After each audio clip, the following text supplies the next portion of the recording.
తెలంగాణలో ఫ్రెండ్లీ ప్రభుత్వం ఉందని, తమ సమస్యలను వెంటనే పరిష్కరించేందుకు కృషి చేస్తుందని మా అధ్యక్షుడు రాజేంద్ర ప్రసాద్ అన్నారు.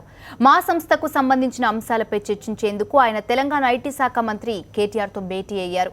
అనంతరం మీడియాతో మాట్లాడుతూ భేటీకి ఎలాంటి రాజకీయ ప్రాధాన్యత లేదన్నారు. జీహెచ్ఎంసీ ఎన్నికలపై మాట్లాడేందుకు రాజేంద్ర ప్రసాద్ నిరాకరించారు. ఎందుకంటే దే ఆర్ వెరీ ఫ్రెండ్లీ. వారే ఏం కావాలని అడగటం జరిగింది.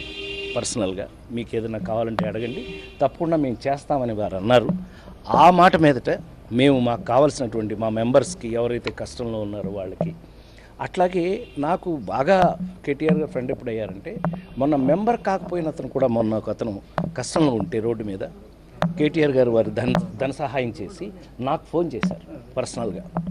ప్రసాద్ గారు, మా ప్రెసిడెంట్గా మీరు కూడా ఏదైనా చేస్తే బాగుంటుందంటే వెంటనే అతను పిలిపించి మనం కూడా కొంత ఆర్థిక సహాయం చేయడం జరిగింది.